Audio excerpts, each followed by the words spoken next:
A porta da velha casa de família em Alfama bateu com tanta força que o som ecoou pelas escadas estreitas como um tiro. João, de 27 anos, deixou cair a mala no chão de mosaico gasto e ficou ali, ofegante, o coração a martelar no peito. Há 8 anos que não punha os pés naquela casa, desde a noite em que o pai, António Ferreira, lhe apontara o dedo e gritara: "Enquanto viveres debaixo do meu teto, não quero ver essa vergonha." Naquela noite chuvosa de 2017, João saíra com apenas uma mochila e o orgulho ferido. Agora, em setembro de 2025, voltava porque a mãe, já muito doente, lhe suplicara por telefone: "Volta, filho. O teu pai está diferente ou pelo menos finge que está." João não acreditava nisso, mas o tom fraco de D. Maria fora suficiente para o trazer de volta de Londres, onde construíra uma vida nova ao lado de Miguel, o homem que amava. Subiu devagar os degraus rangentes. No segundo andar, a porta do apartamento estava entreaberta. Ouviu a voz rouca do pai a discutir ao telefone: "Não pode sair nos jornais, ouviste?" Se alguém descobrir que o miúdo voltou, António calou-se de repente ao ver a silhueta do filho no corredor. O velho empresário, outrora imponente, parecia mais pequeno, os cabelos brancos ralos, os olhos fundos de quem não dorme há semanas. "João", a voz saiu seca, quase um sussurro. Não havia abraço, nem pedido de desculpas. Apenas um silêncio pesado que cheirava a mofo e a memórias antigas. "Vim ver a mãe", respondeu João, frio. Passou pelo pai sem tocar nele e entrou no quarto onde D. Maria jazia na cama, magra como um passarinho.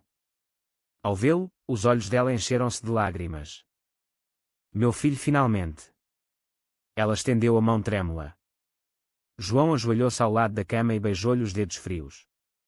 "Não briguem mais, por favor. A vida é tão curta." António ficou à porta, de braços cruzados, observando a cena sem dizer palavra. João sentiu o olhar do pai nas costas como uma queimadura. Sabia que aquela trégua era frágil. O pai continuava a ser o mesmo homem conservador, dono de uma construtora influente no Porto e em Lisboa, amigo de políticos e padres, para quem a homossexualidade do filho único era uma mancha impossível de limpar. Na cozinha, mais tarde, enquanto preparava um chá para a mãe, João ouviu o pai atender outra chamada em voz baixa: "Sim, o rapaz chegou hoje." "Não, ainda não sabe de nada, vamos manter assim."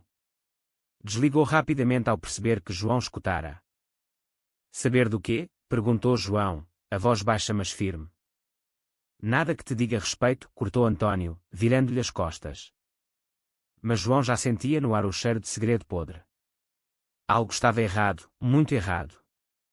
E o facto de o pai não o ter expulsado logo à chegada só aumentava a suspeita. António precisava dele ali. Porquê? Naquela noite, deitado no antigo quarto de infância, João mandou mensagem a Miguel: "Em Londres, cheguei. A mãe está muito fraca.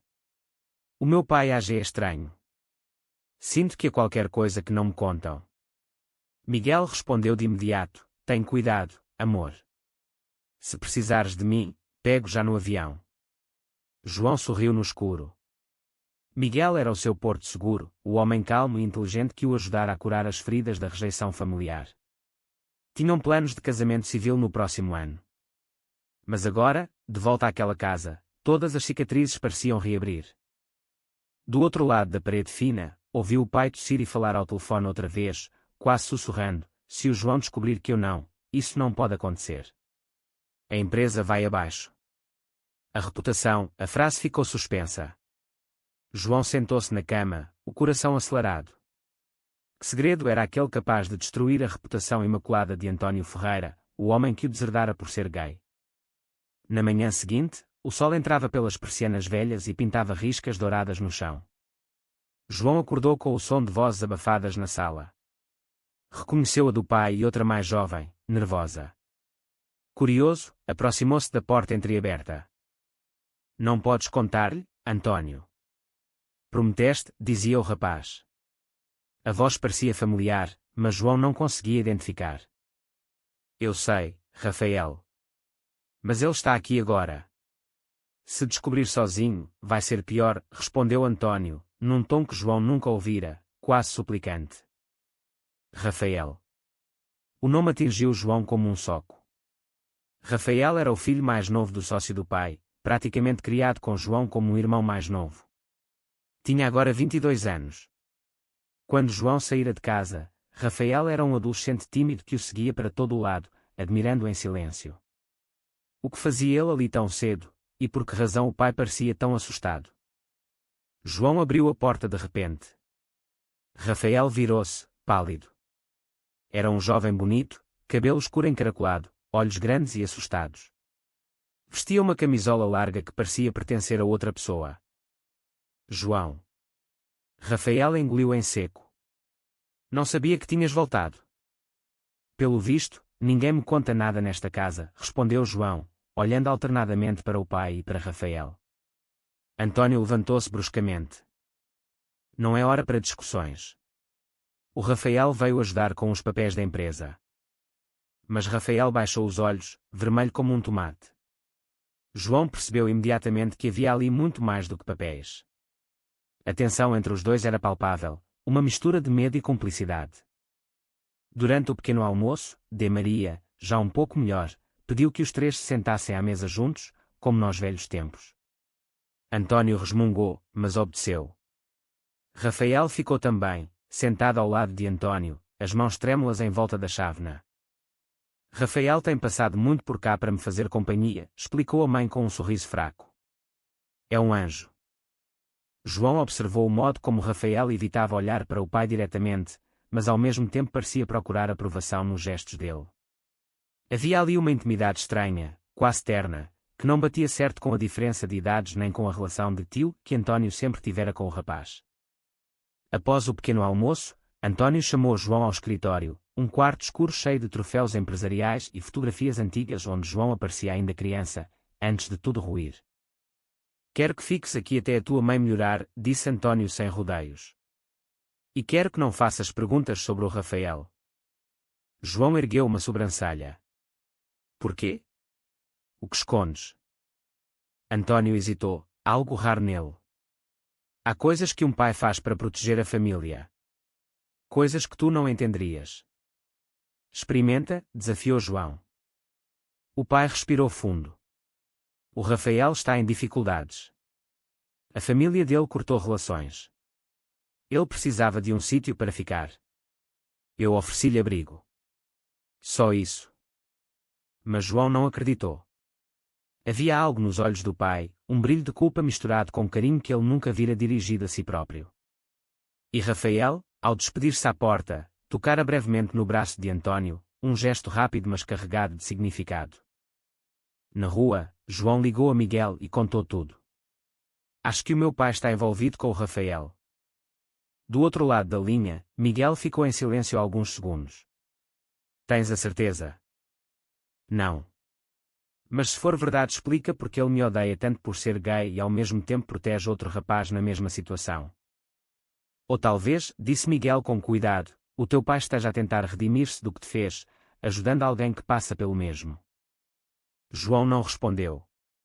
A ideia era dolorosa demais. Os dias seguintes foram uma dança estranha de silêncios e olhares. Rafael aparecia quase todos os dias, oficialmente para ajudar António com documentos.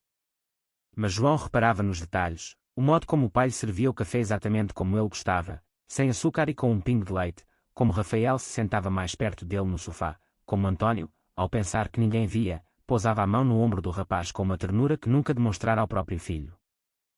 João sentia uma mistura de ciúme, raiva e confusão.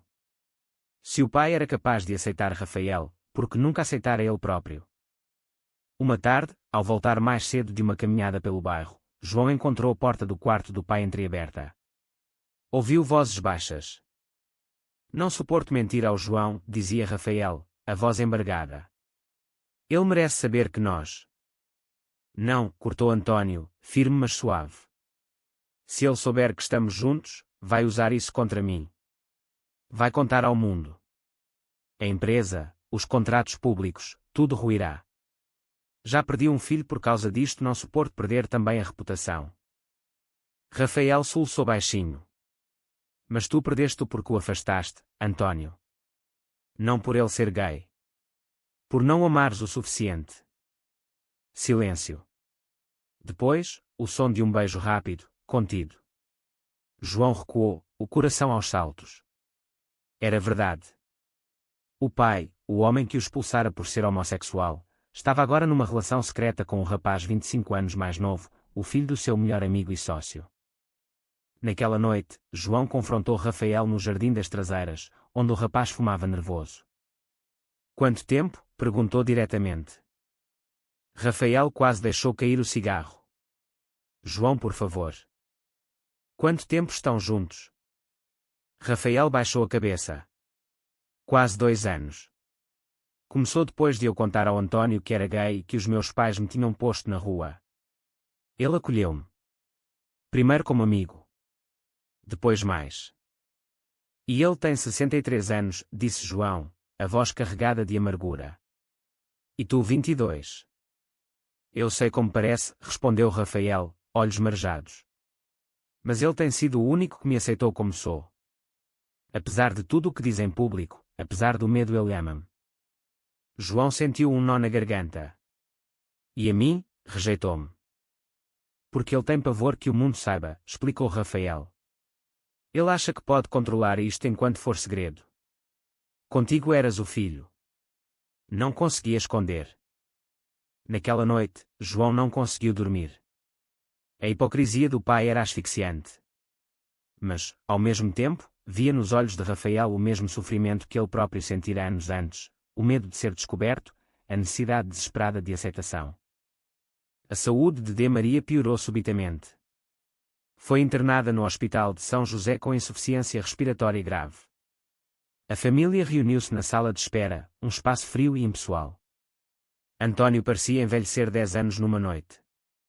Rafael mantinha-se ao lado dele, discreto, mas João via como os dedos do pai procuravam os do rapaz nos momentos de angústia. Na madrugada, enquanto António dormia numa cadeira incômoda, Rafael aproximou-se de João. Ele tem tanto medo de te perder outra vez, sussurrou Rafael. Mas não sabe como pedir perdão. Talvez porque nunca o sentiu de verdade, respondeu João, seco.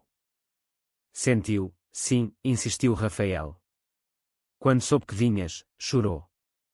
Disse que talvez fosse a última oportunidade de consertar as coisas. João olhou para o pai adormecido, a cabeça pendente, semblante abatido. Pela primeira vez, sentiu uma pontada de pena. Na manhã seguinte, os médicos avisaram que D. Maria entrara em coma. As hipóteses eram poucas. António desabou. Rafael abraçou ali mesmo, na sala, sem se importar com quem via. Uma enfermeira olhou-os de lado, mas ninguém disse nada. João aproximou-se. Pai. António ergueu os olhos vermelhos. Desculpa, João. Desculpa por tudo. As palavras saíram roucas, inesperadas. João ficou paralisado. Eu fui um cobarde, continuou António. Afastei-te porque tinha vergonha de mim próprio. Porque já sentia coisas que não entendia. Quando o Rafael apareceu percebi que era a mesma coisa que tu vivias. Mas em vez de te pedir perdão, escondi-me ainda mais. Rafael apertou-lhe a mão, incentivando-o. Eu amo, disse António, olhando para Rafael e depois para João. E amo-te a ti. Sempre amei. Só não sabia como. João sentiu as lágrimas escorrerem. Pela primeira vez em anos, abraçou o pai. Um abraço desajeitado, cheio de anos de dor, mas real. D. Maria não resistiu. Faleceu 2 dias depois, serenamente, com os 3 à volta da cama. No funeral, em Lisboa, a família do sócio de António, pais de Rafael, apareceram, frios e distantes. Cumprimentaram António com educação gélida, ignorando Rafael por completo. Após o enterro, no cemitério do Alto de São João, com vista para o Tejo cintilante, João tomou uma decisão. Vou contar tudo, disse ao pai e a Rafael, enquanto caminhavam de volta. Sobre vocês dois. Se não o fizerem vocês, faço eu. António parou, pálido. Vais destruir tudo. A empresa, os contratos, a minha vida. Talvez, respondeu João. Mas também vais finalmente viver em liberdade. Como eu tive de fazer sozinho. Rafael olhou para António, olhos suplicantes. Ele tem razão. Não aguento mais viver escondido. Ou assumimos, ou acabamos. Antônio ficou em silêncio longo tempo, olhando o rio ao longe. Depois respirou fundo. Está bem. Eu assumo. Publicamente. Mas juntos. Os três. Como família. João sorriu pela primeira vez em semanas. Família, repetiu, a palavra ganhando um novo significado. Semanas depois, numa conferência de imprensa convocada pela construtora Ferreira e Santos, Antônio subiu ao púlpito, ladeado por João e Rafael. Os jornalistas esperavam anúncios sobre novos projetos. Em vez disso, ouviram: hoje não venho falar de betão e aço. Venho falar de amor e de coragem. Durante anos, rejeitei o meu filho João por ser homossexual. Cometi o maior erro da minha vida. Hoje, peço-lhe perdão publicamente. E assumo também que estou numa relação amorosa com Rafael, um jovem extraordinário que me ensinou o que é amar sem medo. A sala explodiu em flashes e perguntas. Alguns acionistas venderam ações nos dias seguintes. Alguns contratos foram cancelados. Mas muitos clientes, especialmente os mais jovens, elogiaram a coragem. A empresa sobreviveu, mais pequena, mas mais honesta. João e Miguel casaram-se na primavera seguinte, numa cerimónia simples à beira do Tejo, com Antônio e Rafael como testemunhas. O pai dançou com o filho pela primeira vez, os olhos marejados. Perdi tantos anos contigo, sussurrou Antônio. Mas ganhamos o futuro, respondeu João, apertando a mão do pai.